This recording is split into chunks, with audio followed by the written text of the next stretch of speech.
Bravo, Tanya! Bravo, Tanya!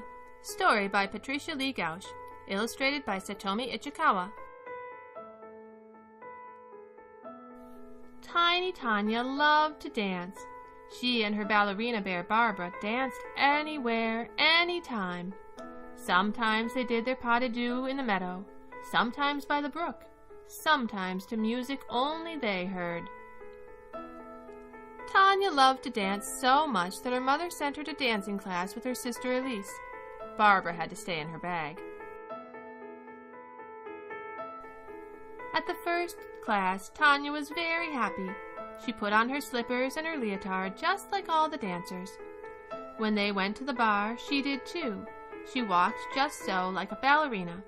And when Miss Bessinger said first position, Tanya already knew it. She knew second, fourth, and fifth as well.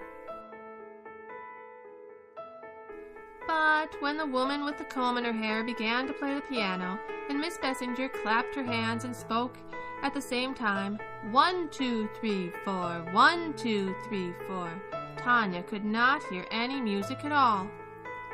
Clap, clap, clap, clap, 1, 2, 3, 4 is what she heard. And so when Miss Bessinger said, jeté, Tanya was one jeté behind. When Miss Bessinger said pirouette, Tanya twirled into the girl with the ponytail.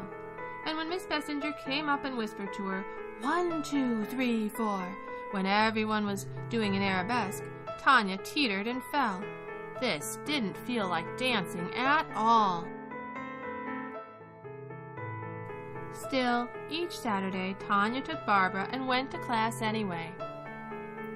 By trying very hard, most of the time she kept in step for the glissades. She finally did an arabesque and even a grand écart. Then, one day, when all of the parents came to visit and the dancers were all in a line doing pas de deux, the piano was so loud, Miss Bessinger's counting was so loud, Tanya stopped short and the other dancers danced right into her. It's all right, she heard Miss Bessinger tell her mother later. Not everyone is a dancer. She is a lovely child and she is enjoying herself, and that is what matters.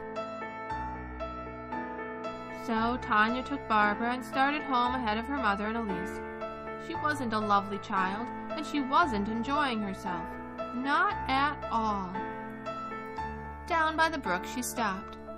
She just wanted to sit, but her ballerina bear, Barbara, didn't. Barbara wanted to dance.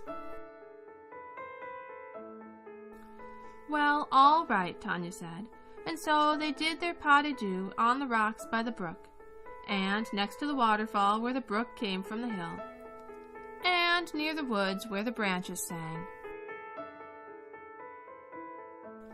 Then Barbara was the audience while Tanya danced all alone in the meadow where she could hear the music in the wind. Tanya didn't even see the piano player with the comb in her hair hiking across the field, and she didn't see her stop and watch with Barbara. But when Tanya finally stopped dancing, she heard the clapping.